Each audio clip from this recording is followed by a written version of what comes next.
Good evening, everyone. My name is Paul. I'm an alcoholic. And it's good to be here and it's good to be sober. And I want to thank the committee for giving me the opportunity to come here and do service. It's a great privilege and a great honor to be here tonight. I want to thank you. And I always call my sponsor before, we always go to this like kabuki theater. Like, he'll say to me, where are you speaking? I'm speaking in Bismarck, North Dakota. And he'll say, you're going all the way to Bismarck, North Dakota to speak? How far would you go to listen,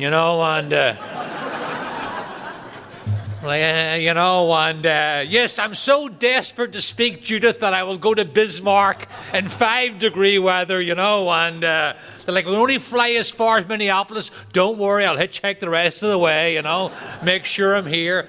But it's so good to be here. And I just said earlier on when I walked in, I seen so many young people. It's absolutely wonderful. I always tell this young people's joke for young people in AA. Maybe you've heard it before. There's a guy who's got 90 days in the program and he's talking to a sponsor, and the sponsor says to him, now just think who you were just 90 days ago. And the sponsor says, well, actually, I was sitting in a hot tub, half drunk, surrounded by beautiful women in bikinis. And the sponsor says, isn't it wonderful that you don't have to live like that anymore today, Maybe you're thinking, like, is this it, But let me tell you, at Alcoholics Anonymous, I'm not here to sell AA, it sells itself. But this is the last thing I tried, and the first thing never worked. As I said here, I'm not a sales pitch for Alcoholics Anonymous, but I will tell you this, and I don't mean cash and prizes. You cannot get where I am tonight from where I came from without Alcoholics Anonymous. It's an impossible journey. I know how the movie goes, but I wouldn't miss it. To see somebody else walking in here in the worst state of their life and be given the grace not to drink. And it's so much more than grace. It's mercy. And the definition of mercy that I like the best is entering into the chaos of another person's life. And in August of 1992, when those people in my life, and there wasn't many, was going that way, the only people coming this way was Alcoholics Anonymous. And like it's been said so far tonight, they carried this message. My message mightn't even keep me sober. They carried this message. And what is the message of Alcoholics Anonymous? When complete defeat through alcohol, step one. I got a body that won't let me drink, and a mind that won't let me stop. One drink creates a thirst I can't quench. When I enjoy my drinking, I can't control it, and when I control my drinking, I don't enjoy it. And that's what separates me from the normal or heavy drinker. One drink tonight, destination unknown. When complete defeat through alcohol meets what I've seen here tonight so far already, hope in human form, step 12. People get people sober. God works through people. And the conduit that he uses to spread his love and grace is the fellowship of Alcoholics Anonymous. I drink, we stay sober. You took this broken down, stop the world I want to get off, drinking against my own will. You took that person from step 1, not to step 12, but through a program, through those steps. We don't do the steps because they're nice. We do them because they're necessary for recovery. If I want to get physically and mentally and spiritually and emotionally rehabilitated, I had to work this program. I've tried every other way and none of it worked. And here this weekend you'll hear people share their experience, strength and hope on those steps. And people get people sober. I love Alcoholics Anonymous. There's an old joke in AA. It's the only place in the world that you can walk in a room full of strangers and start reminiscing. I'd never been in this room before in my life. But the minute I walk in, I feel I'm at home. Why? Because I'm with my brothers and sisters in Alcoholics Anonymous. James Joyce has got a great line from one of his books. And he says that, he's talking about Dublin, but it's so indicative of Alcoholics Anonymous. He says, here comes everybody.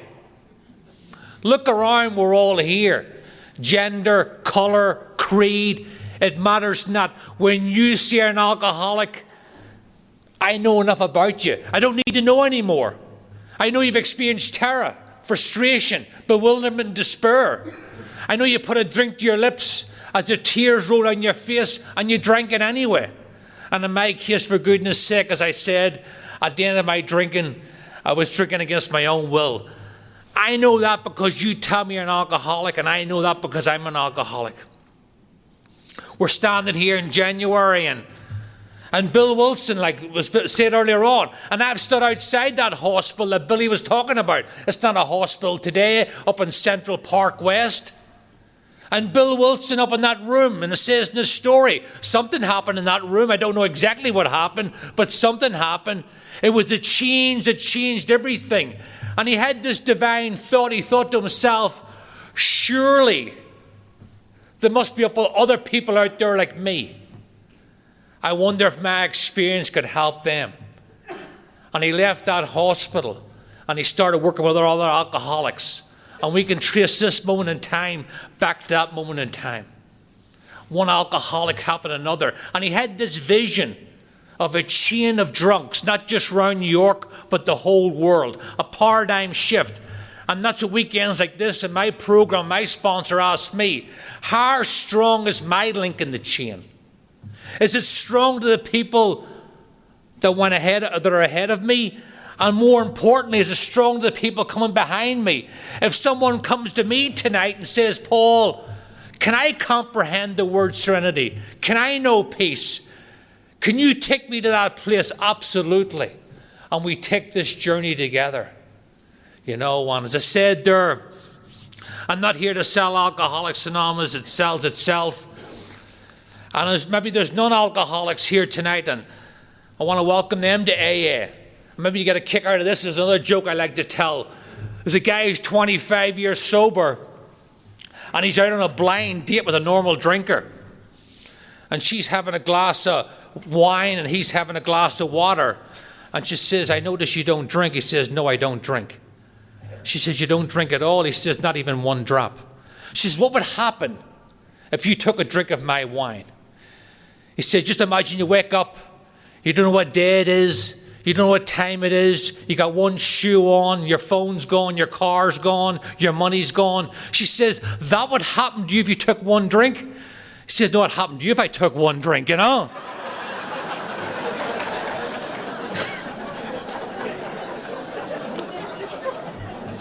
And if you think that's funny, you're probably an alcoholic, because we understand what exactly that means. And for some reason, non-alcoholics don't seem to get the joke as much, you know. And when I walked into these rooms, I know it may come as a shock to some people here in the room tonight, but I'm not from the neighborhood originally, you know. And it's about 30 years now since I left my native Cuba. And I'm from outside of Belfast in Northern Ireland. The sort of neighbourhood I came from, if you didn't drink, you moved. Everybody drank. It wasn't like, oh, that's what alcohol does. I seen alcohol up close and personal. It was not uncommon on a Friday or Saturday night to see people publicly drunk all over the place and inside the home too. Did that make me an alcoholic? I don't think so. And we come here with all our stories.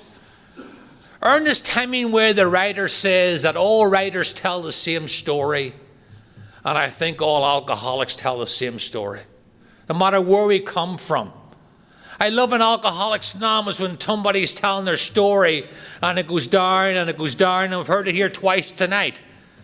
And then there's that special moment in AA, and then I sit up like a German shepherd because I know God's coming the next sentence. There's not a person in this room more than 24 hours sober that hasn't had an then moment.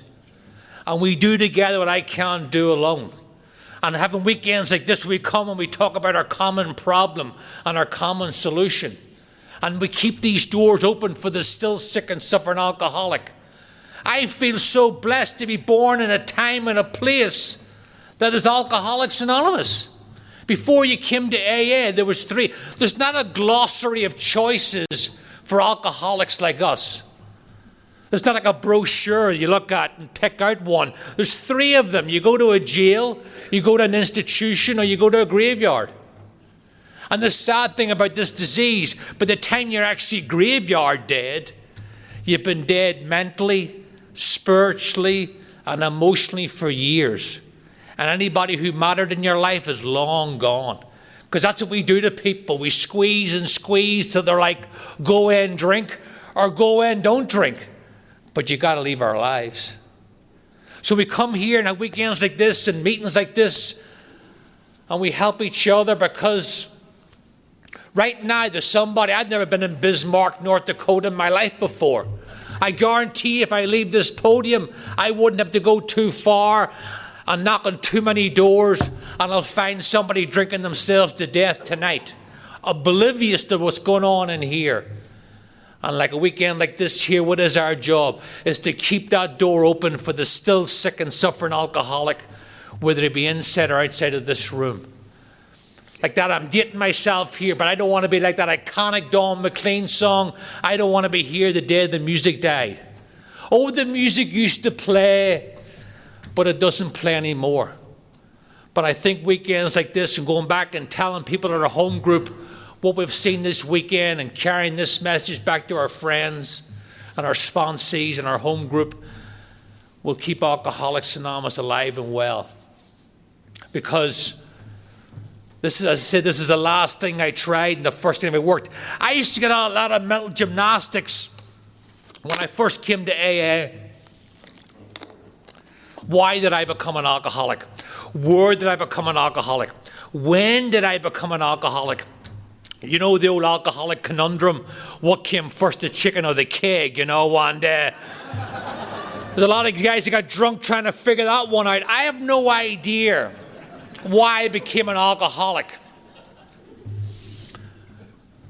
It was mentioned earlier on, Carl Jung said that alcoholism can be characterized as a low-grade spiritual thirst. Even before I took drink, I was looking for something.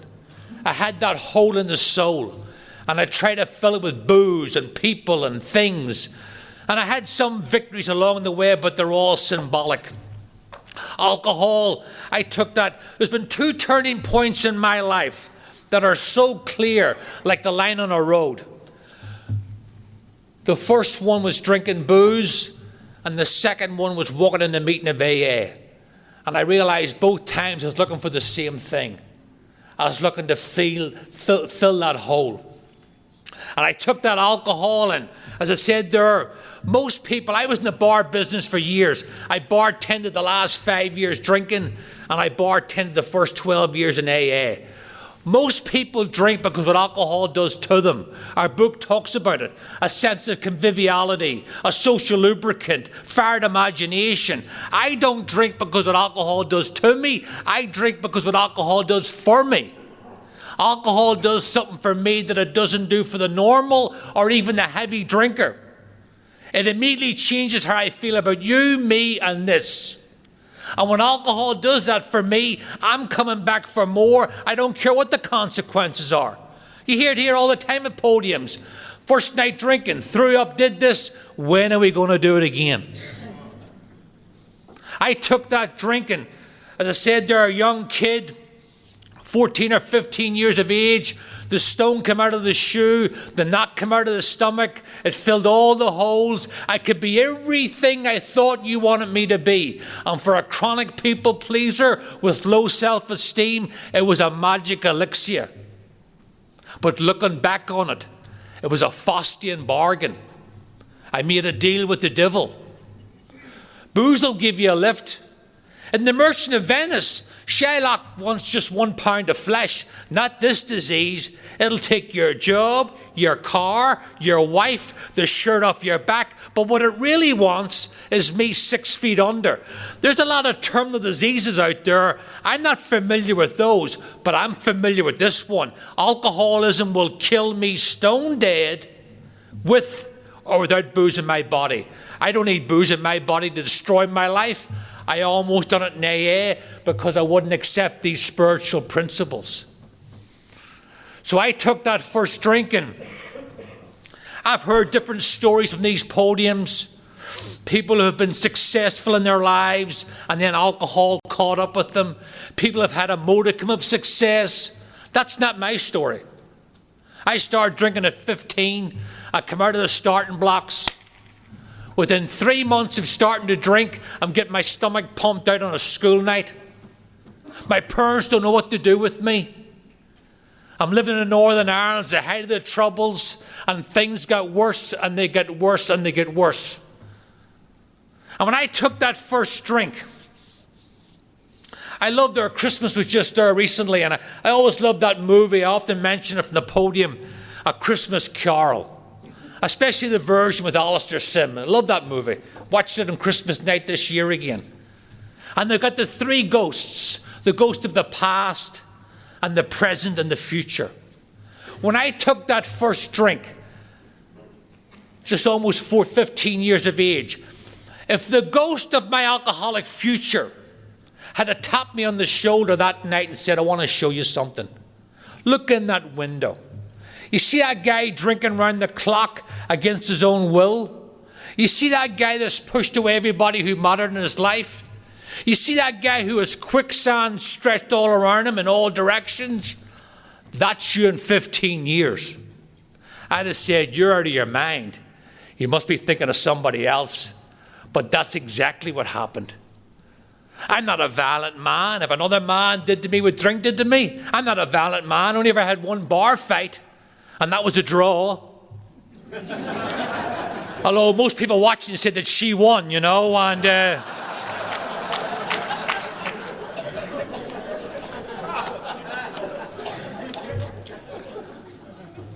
I couldn't believe where alcohol took me to.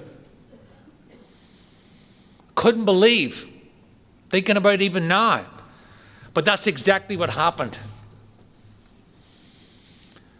Promising soccer career, out the window. Alcohol, the great, herbaceous cream, it'll give you a lift, like Bill Wilson says the story. It boomeranged and I'm almost cutting the ribbons. I can identify with that. Before I'm out of my teens, I'm a daily drinker. Before I'm out of my teens, I'm taking morning drink. My life's falling apart around me, but I don't want to look in. I'm an alcoholic. I'm a classic finger pointer. You're the problem.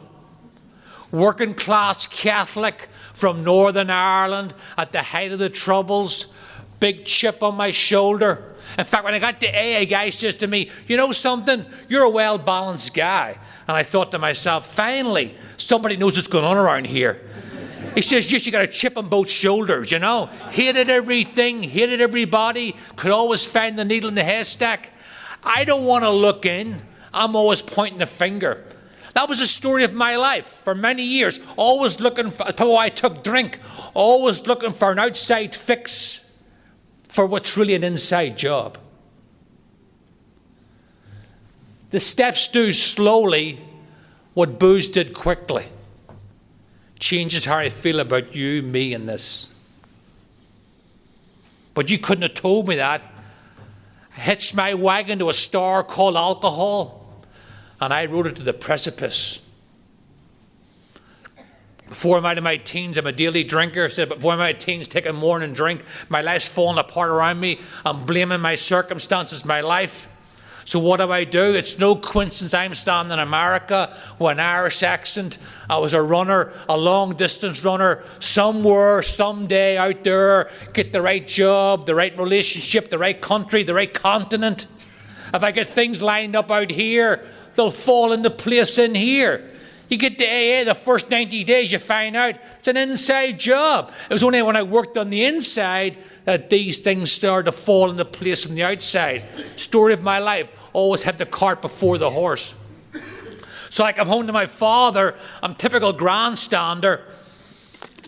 I come home half drunk and I said to my father, sit down, I got some bad news for you. He says, what is it? I said, I'm going to America and don't try and talk me out of it. He says, talk you out of it, I'll help you pack when you're leaving, you know. On you go, Columbus, you know. Let me give you some fatherly advice. Turn left at Greenland, you know. So I left for the old alcoholic, the alcoholic mantra, I'll show them, and off I went to America. But the first thing I picked out of the case was me and my alcoholism.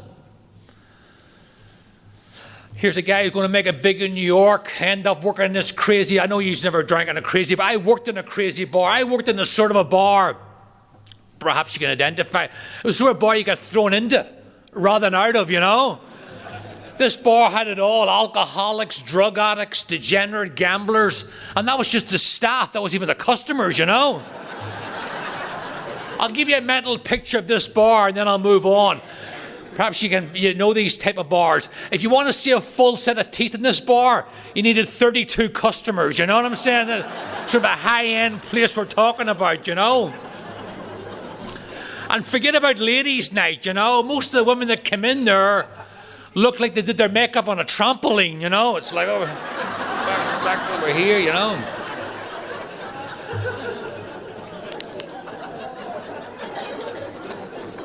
But water finds its own level, and so do alcoholics, and I fit it in like a glove. I worked in a bar. I used to work from 6 at night to 4 in the morning, 5 nights a week. I worked in a bar where I could literally walk behind the bar at 6 o'clock and pour myself a drink and put it in the speed rack. At the end of my drink, and I couldn't even get there. Fears and phobias and hang-ups, and couldn't ride elevators. Forget about the subway. Alcohol, I've experienced what I think is every form of drinking. I was a weekend drinker, a daily drinker, a morning drinking. I get to America, I could finally drink the way that I always wanted to drink, which was like an animal. There was nobody saying it's 8 o'clock in the morning, what are you doing with a drink in your hand? And like Bill Wilson talks about in his story, going down the ski jump, I probably did in 5 years in New York, but I probably took 10 back at home with all the cushions and enablers. I went down quick and I went down hard. And the amazing thing about this disease of alcoholism, the worst years of my drinking were after I made a firm conviction not to drink anymore. The worst years of my drinking, 27 to 30, I would do what it talks about in chapter 3. I'm taking notes, I'm making promises, I'm swearing in your life, I'm swearing in my life. But I keep going back to drink. For the people that are new here tonight, if you hear nothing else, hear this. You know what Alcoholics Anonymous give me that I never had before? It gave me something between me and the first drink. Before I came to Alcoholics Anonymous, the thought of a drink would become the obsession of a drink, an idea that crowds out all other ideas, and then I'm drinking. And once the clock started ticking, I had no way of stopping the clock. Use people give me something between me and the first drink. Maybe you're new here tonight and you're saying, Paul, these 12 steps and 12 traditions, this seem like a foreign concept. I believe this and I bet my life on a daily basis. I believe from your very first meeting, like Billy said earlier on, we have a symbol in AA. The triangle inside a circle with 3 parts to it: unity, service, and recovery. I believe in your very first meeting, you can put all 3 parts of that triangle into your life. Unity. We do together what I can't do alone. Many meetings make it easy, few make it hard, none make it impossible. I need you and you need me. Without you, there will be no me. There's one lifeboat. It's called Alcoholics Anonymous. It's none of my business who's sitting next to me in that lifeboat. That's his business. It is my business if I'm willing to help that person or be helped by that person. For that I am responsible. Service. Gentleman was mentioned earlier on, used to say, passed away now, the highest pay grade in Alcoholics Anonymous is servant. Why? Alcoholics Anonymous taught me to function for the well-being of another person besides myself. I was shackled to self when I got here. They told me if you put a one more chair than the one you sat on, congratulations, you're doing service in AA. Recovery. These seem like a foreign concept. We have slogans. Easy does it.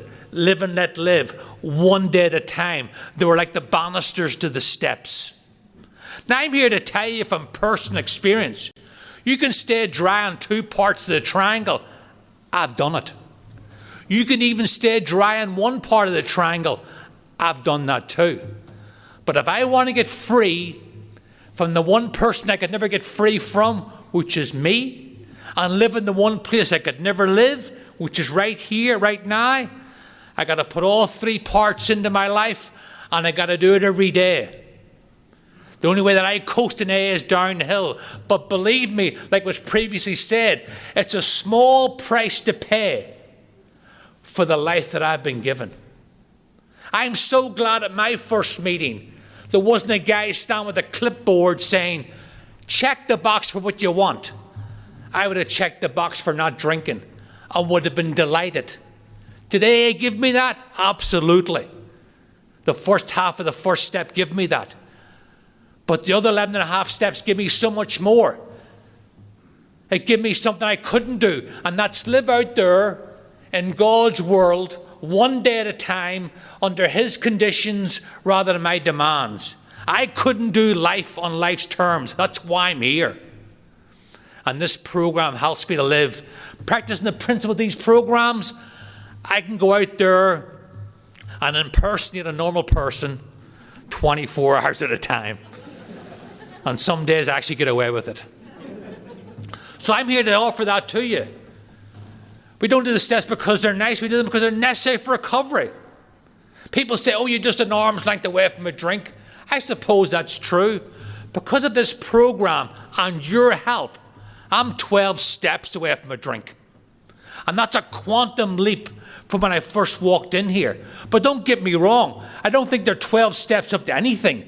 They're 12 steps down to humility. I've seen people drink again in AA that I thought would never drink again.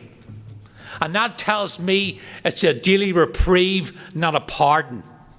And there's certain things I must do to enjoy, not endure, to enjoy this way of life. Do I do it perfectly? By no means. There's days I'm sober and there's days I just don't drink. But I hung around here long enough and I have a sponsor that I know the difference today and I know what to do. So I encourage you, if you're new, maybe you're sitting out there tonight and you're saying, Paul, I don't know if you can see my face. I'm not laughing. I backed myself into a corner I can't get out of. Like Chuck C says, I'm in a trap I can't spring. You know, you hear that metaphor, you go 10 miles into the forest, you got to go 10 miles out. I don't believe that in AA. I don't care how deep and how dark and how painful the forest you're in seems. AA tells me, and I will tell you, you're just 12 steps away from a new life. 12 steps away from a brand new life. People go, oh, I came to AA and I got my life back. I don't want my life back. It sucked. I had it for 30 years. I could do nothing with it. I got a whole brand new life in Alcoholics Anonymous. Are there people in my life from the old drinking days? Absolutely. But things are different today. I'm on a different footing, one day at a time. Like the movie The Days of Wine and Roses. Where was I before? I was lost on a sea of booze. And if there was any coordinates, it was pain and misery. And every once in a while, I'd wash up on dry land. Alcoholics were great starters. I'll get things going again. But everything was always built on sand. There was no permanence. And the next drink would always arrive, and I'm washed out with more debris. Because of the program and your help and those three parts of the triangle. Like that story I used to read my little girl. The world out there, because there's days of spiritual warfare out there. The world out there will huff and it will puff. But if I stay close to the principles of AA, my sober house will not blow down. I was an alcoholic who drank no matter what. With this program, I could be an alcoholic who doesn't drink no matter what. As I said there, but you couldn't have told me that. Those last 3 years of my drinking, 27 to 30, as I said, I went through all the different types of drinking. But those last 3 years, I became what's known as a periodic alcoholic. And you know the equation. The drunks would get longer and the period between them would get shorter. I ended up in hospitals. I've been locked up for drink. I've been put in restraining sheets for drink. convulsions, seizures, the whole gamut. I'll tell you one story because it sort of sums the whole thing up. I almost went to the graveyard thinking that I had a drinking problem. I found out in AA, when my ears open, like Chuck C says, you'll eventually hear what you came here to hear, and you'll eventually see what you came here to see, but you have to have eyes to see and ears to hear. When I eventually heard what was going on here, I realized that a drinking problem is solved by not drinking. But I have alcoholism, and that's a horse of a different color. It's physical, yes, but it's also mental and spiritual and wrapped up in a body full of sick, childish emotions. Not drinking, as Bill Wilson says, is a start, but it's a brief start.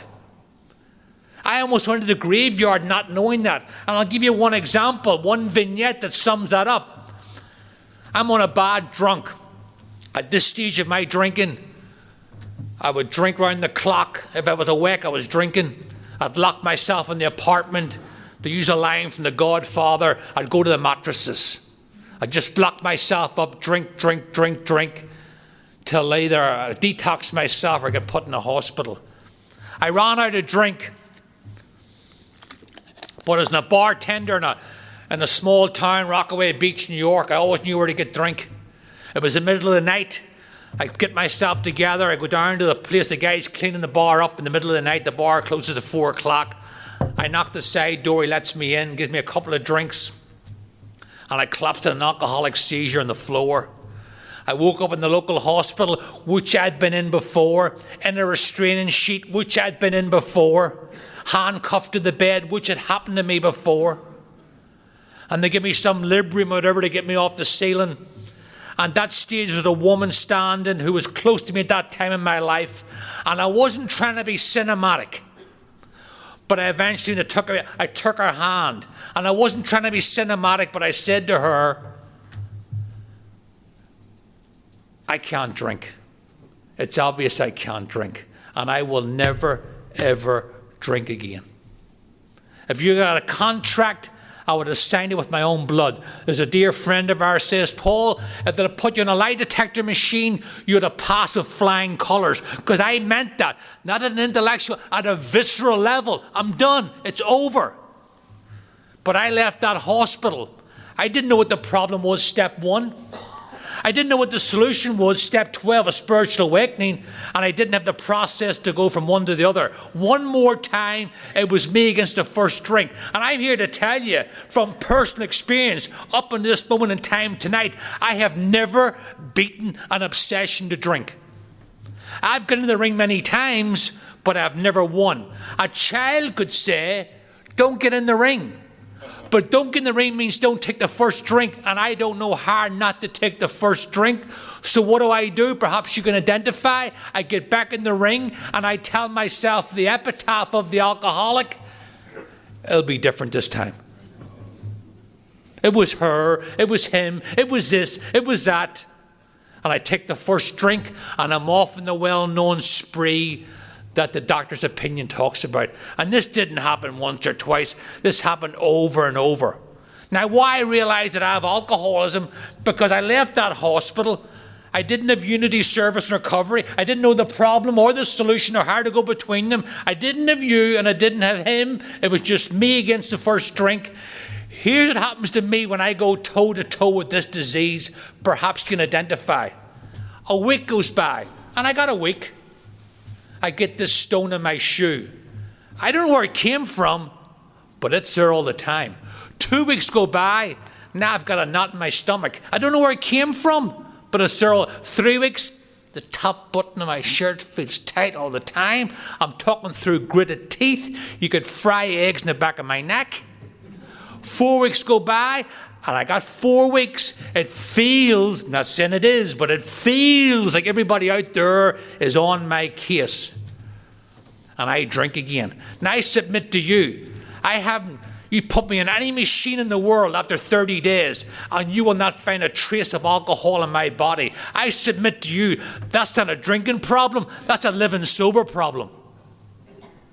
And I drank again. And she said what non-alcoholics say, I got to get away from you before I end up in the nut house. And I said to her what alcoholics say, I don't need you, I don't need you, I don't need nobody, leave me alone. I would like to tell you that I came into AA a week later. I drank for 3 more years after that. Bottoms to bottoms to bottoms. But the good news is, if you're new here tonight, as far now as you go with drink, you can come back up in Alcoholics Anonymous. Now, I'm not going to stand up here like some snake oil salesman and promise you the moon and the stars. There's things I lost through drinking, and they didn't come back. There's things you might have lost through drinking, and they might not come back either. Thank God for these steps. Who among us could live with the guilt and shame and remorse of our drinking if it wasn't for the 12 steps to alleviate that? I wasn't a sociopath. I knew the bridges I burned, the damage I did, and the people I walked away from. Thank God I can't change the past, but I'm able to change my perception of the past because of these 12 steps. I drank for 3 more years after that. I often tell this story. You probably heard me tell it before. Here was a guy going to make it big in America. I'm living in the Bronx, in a basement, on a mattress. It's Christmas Eve. I got a huge abscess in my mouth. I gathered money up twice to go to the dentist. I drank it both times. I lay down Christmas Eve afternoon, woke up, the mattress is covered in blood. The phone only takes incoming calls. Thank God for this program, that I was able to make amends to my family. My father passed away 2 years ago, and we were okay. We weren't perfect. We weren't the Waltons, but we were okay. My mother's in a nursing home, 72 years of age, looks 52 with dementia. We're okay because of this program.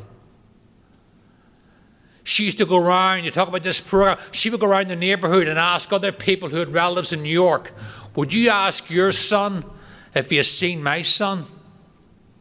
Tell him to call home. Just let us know he's all right. It's Christmas Eve. She tracked me down through a friend of a friend who was a bartender on 2nd Avenue. And he got the phone number and the phone rings. And there's a 5-hour time difference between New York and Ireland. They're 5 hours ahead. It's Christmas Eve. And my mother says to me, Paul, I went to midnight mass tonight and I prayed for you. And I'm thinking to myself, don't pray for me. I'm beyond the beyond. And I ain't coming back. There's no way I could see a way back from there. It's no coincidence that the Grapevine magazine in Ireland is called The Road Back. Because I could not see a road back from that moment to where I'm standing tonight. You people could, but I was totally myopic. I hadn't got that width of vision. I hung up the phone with her. I would like to tell you I went outside at some Frank Capra, It's a Wonderful Life moment on Christmas Eve, but I drank on after that. But I'm here as a sole recipient of an old-fashioned 12-step call in AA. I'm sitting in an apartment on another drunk. I say I love that end and then moment when people are telling their stories.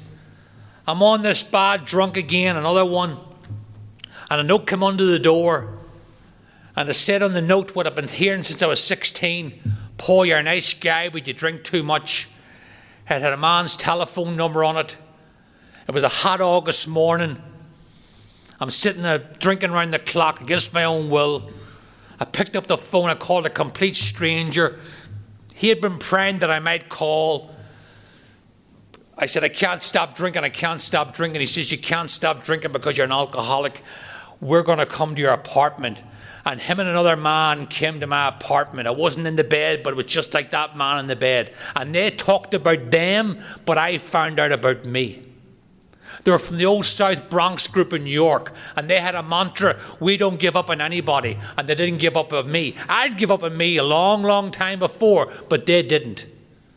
I was too sick to go to a meeting that day, but about 72 hours later, I was well enough to get brought down, bookended into the back of a car, and brought to a meeting of Alcoholics Anonymous, shaking like a bag of bottles. And I haven't taken a drink from that night to this night. Now, that's Alcoholics Anonymous. I know we throw the word miracle around a lot in AA. What is a miracle? The definition I like is a complete reversal or upheaval of the laws of nature. It's in my nature to be lying drunk somewhere right now, and I'm not. How'd that happen? Didn't happen because of me. It happened because of those two men, this program, this fellowship, and a God that I found in the rest of the steps. I would like to tell you, in the last part of this talk, I would like to tell you that I got the ball and ran to the end zone and scored a touchdown, but I didn't. Our book talks about let go of your old ideas, absolutely, and I wouldn't do that. I brought a lot of old ideas in here, and they didn't serve me very well in Alcoholics Anonymous. Barroom mentality. My sponsor said, Paul, that barroom mentality might serve you well at 3 o'clock in the morning in some bar somewhere. Oh, look, what's his name fell off the stool. Ha, ha, ha. Give me his drinking money. But it wasn't getting me too far in here. I had to learn to march to the beat of a different drum. These steps, Irish, stoic, stuff everything, don't tell nobody nothing. These steps seem very touchy-feely, very warm and fuzzy. I said, I'll do these steps. The next thing I'll have wind chimes hanging up around the house, I'll be wearing flip-flops even in the winter time, joining Oprah's book club, or something like that,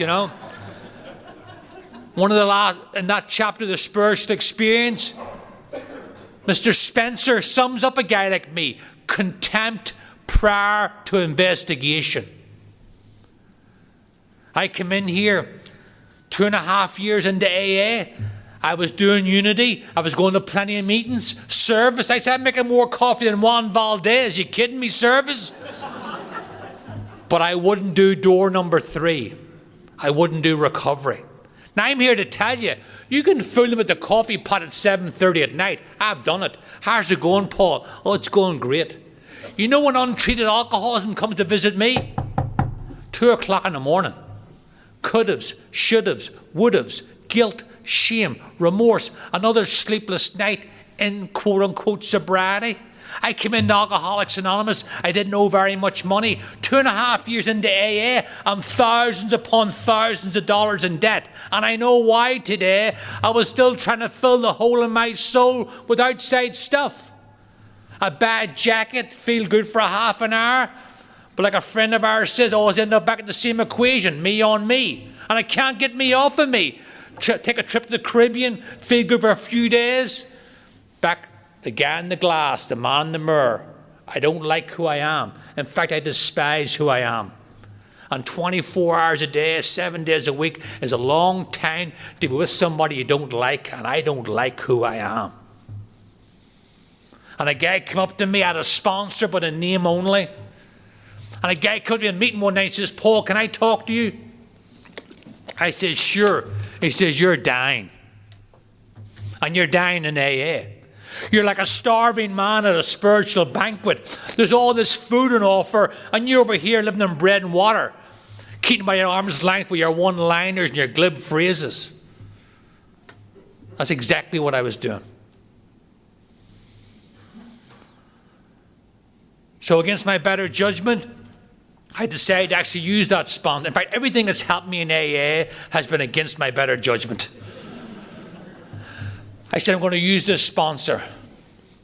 But God's not the way God works. The next day, if I wasn't convinced, the next day, I often tell this story also, the next day, this is 2.5 years without drink in AA. No drink and no program. I've been the jumping off place twice in my life. Once with drink and once with no drink and no program. Different type of pain, but pain nonetheless. The next day after that gentleman approached me at the meeting, I'm driving out of the Brooklyn Battery Tunnel onto a 6-lane highway called the Gowanus Express. And a guy cut me off in rush hour traffic. This is 2.5 years off drink. I chase after him. I jam up against the guardrail. Now I'm blocking 3 lanes of traffic, rush hour. I get out of the car. I don't care who's in the other car. I'm out of my mind. I go to the car. There's an Asian man behind the wheel shaking. His wife's crying in the passenger seat, and his 3 kids are crying in the back. Talk about being disgusted with yourself. I apologized profusely at his window, which he didn't open, and I don't blame him. And I got back in my own car. I hit my head off the steering wheel. I said, I'm crazier off drink than I was on it. And in some respects, that's true. I drove to that man's house that I've been calling my sponsor. This guy was a very active member of AA, but you can only help those who want to be helped. You can bring a horse to water. You can make him thirsty, but he's the one that has to drink. And I wasn't willing to do what was required. I've tried every other way of getting that spiritual experience. None of them worked until I finally went for the authentic, real version. Courtesy, and it's all road mapped out. You don't have to invent anything in AA. It's all there for you. You just got to follow along. I went to that man's house. He would sit on his porch smoking big cigars. And I told him what I just told you. And he says, Paul, how old were you when this happened? I said, how old? It's happened 20 minutes ago. What do you mean, how old was that happened? And he coined that phrase. Harry Thibault, who was a great friend of AA, the psychiatrist, coined a phrase for people like me with untreated alcoholism. And he called it His Majesty the Baby. And I was trying to be, I was a 32 years of age, a child in a man's body. And he said to me, Paul, you got to grow up in AA. They don't make cribs in your size. I was trying to put square blocks in round holes. I was physically, mentally, and spiritually and emotionally exhausted from trying to run the show. And I started doing what I'd never done before. I let that man help me. I'm not saying the 12 steps of the panacea for every problem you're going to have, but they brought me to a point in recovery where I could decide what was my work, what's God's work, and if you need outside help, let the doctors be the doctors, but first things first, do the program. Is it good to do the 12 steps and get a full knowledge of your condition? Absolutely. But for what purpose? You know when my life caught on fire? You know when my life took on new meaning? Not when I did the steps. When I turned around and tried to take another man through the steps. That's when great events came to pass. That's when great things happened in my life. Just like Bill Wilson lying in that hospital bed, one chain, one link helping the next link. And Alcoholics Anonymous, I said there, not cash and prizes, but the life that it's given me beyond my wildest dreams. I'm not going to stand up here in the last few minutes and tell you that everything in my life has been wonderful. That's not sobriety. That's not life on life's terms. If you're new, the roller coaster goes up and the roller coaster goes down. Just don't get off. Stay on. Ride it out. This too shall pass. I'm not here to sell A. It sells itself. But I believe there's a miracle here with your name on it. Nobody can take it from you, and nobody can take it for you. Come up and get the life you're meant to live before drink took you down a different road. That's when my sponsor grabbed me outside the meeting. He says, no, we don't talk about AA. We talk about the big tragedies and the car crashes and the terrible things. No, we don't talk about AA. You know the saddest part of alcoholism when we don't fully give ourselves to this fellowship and program? You know the saddest part is the unlived life. You're just drifting through life, don't know where you're going, no rhythm, no purpose, like flotsam and jetsam, just bumping along, and then it's over. And that's what my sponsor says to me. He grabbed me at a meeting one night by the shoulder. He says, Paul, if you don't live your life with this program, it's going to go unlived. Nobody's got the dreams that you have. Nobody's got the passions that you have. Nobody's got the personality you had. That's unique to you. And if you don't live your life, it's going to go unlived. And that's on you. Because you know there's a better way. And against my better judgment, I said there, I got into the causes and effects. I've been walking around AA. I've been carrying these 2 hefty bags full of garbage. I was carrying stuff from the schoolyard. Robert Frost, the poet, says a wall is a good thing. Maybe if you're a New England farmer, but not if you're an alcoholic. And I built these walls high, and I built them deep. You weren't getting in, but guess what? I wasn't getting out. I had to drop, whatever you want to say, drop the rock. It's been saying that since the 30s. Emmett Fox says it takes two to make a prison. The prisoners and the jailer. And I had all these people up here in this mental prison. And just like regular prison, every day you have to do a roll call of what they did to you and how it went down. And replay it over and over every day. And the thing about this disease, alcoholism has no IQ. It doesn't go, oh, Paul, this happened 25 years ago, 3,000 miles away. I'm experiencing it like it's happening right now. And all the spiritual toxicity that's released in your body like it's happening right now. And I had some heavy stuff I was carrying around. We were burnt out of our house by the opposing paramilitaries when I was a kid. Some heavy, I was carrying stuff that happened in the house. I was carrying some heavy, too heavy. I tried to wear life like a loose garment. I refuse to live that way today. Friends of mine who are sober a while, they say, Paul, he's a real squeaky wheel. You better believe it. I refuse to live like that today. I don't tell all people, but I have my sponsor, believe me, I carried stuff for years in and out of AA. I refuse to live like that. I lived in Northern Ireland during the Troubles. We sang about freedom. We marched in the streets for freedom. We sat in pubs drinking and singing about freedom. I wouldn't have known freedom if it jumped up next to me. I'm free tonight.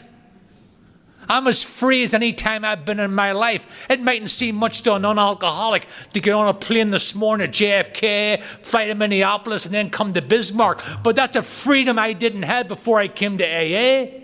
Before I came to AA, alcohol had become the common denominator in my life. Every decision I made was divided through drink at least once. I don't care if I'm going here to the car park. Is there enough booze to get me there? Will there be enough booze when I get there? And will there be enough to get me back here? And when you live your life like we do under those parameters, your life gets smaller and smaller with less people in it. You're sitting alone. And then you had that moment. I remembered when you're sitting there and you realized, I've backed the wrong horse. Booze has failed me. The thing that I thought was holding me together, the thing I thought was the answer to every one of my problems, has failed me. And then you will know loneliness like few people do. And then you will wish for the end. And we've all been there. We're sitting here tonight. As I said there, getting into that, and the life I have today, as I said there, I came into Alcoholics Anonymous 30 years of age. I didn't have a high school diploma. Kicked out of school at 15 drunk. A boy bum. 30 years of age, and my sponsor says to me, Paul, 32 years of age, 2.5 years sober, and all the not good enoughness, never graduated high school, not good enoughness, and low self-esteem that fosters and emanates. And my sponsor says to me, Paul, why don't you go back to school? I said, I'm 32 years of age. I got to wait for the bus to pick me up in the morning at the corner. He says, Paul, how do we do things around here? Nothing beats a failure but a try. All I ever ask you to do is try.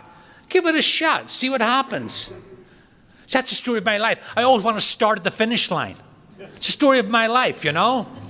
So I start taking a few classes. I said, this is great. Take a few more. Got a high school diploma. Go to college. Got a degree, another degree, 2 graduate degrees. I bartended at night and went to school during the day. I became a teacher in AA. Went from a high school dropout to a high school teacher. These are only just the fringe benefits of a sober life. The big ticket item is, 1, I don't drink, 2, I don't want to drink because I found something better than drink. That's the big ticket item. Those other things are fringe benefits. But I have a life today, as I said there, became a teacher, a high school teacher. When I first started teaching, I wanted to teach the brightest of the bright. Did that for a while, but God had other plans. I ended up in special education. I work with these beautiful children. I work with children that are so spiritually pure. They live naturally in the present moment. They do naturally what comes to me unnaturally. They're so spiritually pure, they know nothing but the present moment.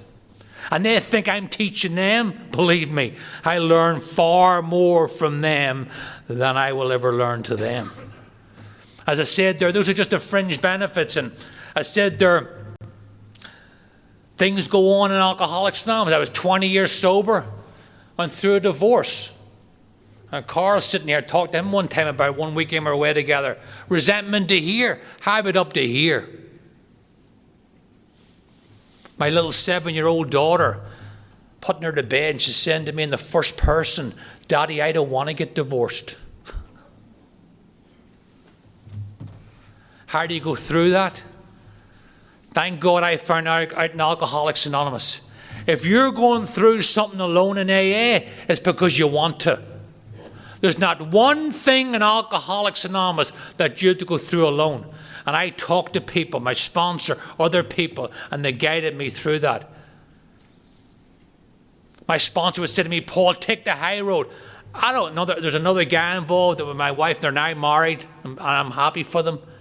My sponsor said to me, Paul, take the high road. I don't want to take the high road. Do you know what happened to me? Paul, take the high road. Practice these principles in all your affairs. Boy, am I ever glad that I took the high road. Last June, at my daughter's graduation, you got half a pew at the graduation in the church. She went to Catholic school. And this guy who I didn't know who he was. I'd give him my appetite. I'd give him my sleep. I'd give him my peace of mind. I'd give him my serenity and when I first heard about this stuff, we were sitting so close together in that pew. And I was okay. I don't know if he was okay, but I was okay. Because of a sponsor and taking directions and doing things that I didn't want to do. I was sitting in that church and I was free. I can't get inside his head. I'm not a mind reader, but I was free watching my daughter go up there and get her graduation. She got a full scholarship, $40,000 scholarship to high school for singing. She's doing great today. I got remarried myself to a woman in Alcoholics Anonymous. I got a beautiful baby at home right now who's going to be a year old on January 29th. Don't give up on yourself. These tough times come in Alcoholics Anonymous. But we stay the course. We walk the road together. We trudge together. Walk with purpose together. And I'll tell you, I have to do this thing a day at a time. I'll tell you this one story. I was going through that divorce. And I was teaching summer school. I was teaching summer school, all special education children. It wasn't my regular school. I was sent to a different school. And I walk into the auditorium, and I can see the different classes. I'm at the low point of this divorce. And I say, oh, there's the class that I want to teach. I'm thinking to myself. And I got the class that I didn't want to teach. I'm like, oh, man, this is going to be a tough summer. So I'm working with these children, trying my best to take at a time. You know where the disease wants me to live? From the neck up. Because when I live from the neck up, the disease is in full control. The program on these people and my higher power says I must live from the heart out. I'm working with these children. There was one boy in particular. Now, if I'm waiting for God to talk to me, if I'm writing the script and I want God to give me a message, it's going to be a double rainbow in the sky, the parting of the Red Sea, something like, Cecil B. DeMille, something big. I'm working with these kids on the penultimate day. There's this young boy, Stephen, a non-verbal Asian autistic boy. I'm working with him on the penultimate day of school. He goes like this, like his computer's on fire. And I said, Stephen, what is it? And he points to the computer. He would write on his computer, and it said, Mr. Paul, you're a good man. I will go to my grave, and you will not tell me any different. And thank God that moment I was living where the program tells me to live, from the heart out, and not living from the neck up. And I will go to my grave, and you will not tell me any different, that God in that moment used that non-verbal, autistic Asian boy to tell me I was going to be all right. And I was all right. And you will never tell me any different. Because this program, it will guarantee you, past tense, you will have a spiritual awakening. You know the key to success in AA is staying awake. It's so easy and so seductive to fall asleep in AA. And just like falling asleep behind the wheel of a car, you don't have to be asleep for a long time for something really bad to happen. So stay awake, stay alert, because you never know when the moment will come. And this program, I have to do it one day at a time. She says it's cinch by the inch and it's hard by the yard. We just do it one day at a time. There's two stories I'm going to tell, and then I'm going to sit down. One's about the fellowship. People who normally don't mix. I'm home in Belfast on vacation. Billy touched on this earlier on. It's Christmas time. One of the paramilitary leaders got killed in prison. The whole country blew up. I was asked to speak at a meeting in Belfast with my brother. My brother says, Paul, we can't go down to Belfast tonight. They're burning buses, barricades. It's a bad scene. I said, I will go anyway. So we get in the car, we drive the circuitous route from West Belfast over to East Belfast. West Belfast is Catholic. We're driving over to East Belfast, which is Protestant. We took the circuitous route, and things were bad that night. We get to the meeting. The young kids over there, they do what's called joyriding, where they'll steal cars and drag them around and burn them out. And they see our car pulling up. And small meeting, the chairperson realised, he's standing outside, and he realised the effort we had made to get there that night. And he says to the kids, hey kids, leave this car alone. These are friends of ours. And we go into the meeting, and like was said earlier on, we talk about our common problem, alcoholism. Our common solution, this program. And at that moment, there was far more in that room united us than ever divided us. I can't think of another room in Belfast that night where Catholics and Protestants were sitting together, but they were sitting together in AA. Because we hang together or we die alone. A friend of mine was at a meeting recently there in Tel Aviv. At the end of the meeting, they were forming the circle. And by happenstance, or maybe it wasn't by happenstance, a Muslim woman was standing next to a Jewish man. And because of their respective religions, they can't have physical contact. And there was a pregnant pause, and she picked up a big book. And she held one side of the big book, and he held the other side. And the circle was formed. Guys, we get a front row seat here in AA for the very best that humanity has to offer.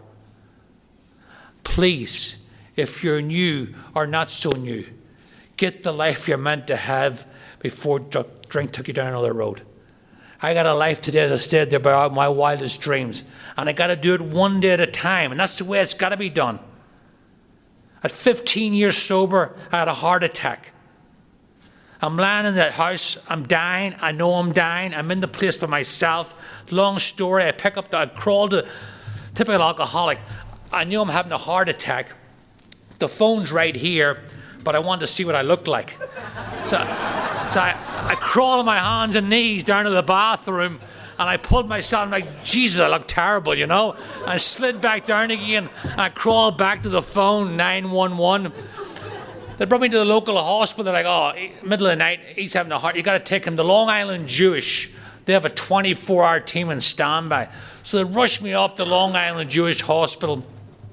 They got a 24-hour team that they called in on standby. They're wheeling me in there. My wife's there at this stage, and they're asking all these questions. On a scale of 1 to 10, what's the pain like? And listen, anybody here with you that can sign forms? Yes. And we see a cross around, this is the hospital's Long Island Jewish. We see a cross around your neck. Are you a Catholic? I'm like, why is it better if I'm Jewish? You know, like typical alcoholic. Let me keep all my options open, you know. The surgeon walks in, oy vey, can you believe this is happening to me? I die on the table. I'm dead for like 3 or 4 minutes. I have the whole after-death experience, which I'm not going to go into. They find out I got a problem since birth. They put this hardware in. Now, why am I telling you this story? Because I left that hospital. I'm telling those people, there wasn't many, but those that would listen. I said, you're looking at the new me. Between the spiritual awakening, this program, and having that after-death experience, I'm not going to get annoyed in traffic anymore. I'm not going to get annoyed in the supermarket anymore. And for about a week and a half, I was like the Dalai Lama of Long Island, you know? Somebody cut me off, I'd be like, peace with you, my brother. I'm in no hurry. I've been to the other side.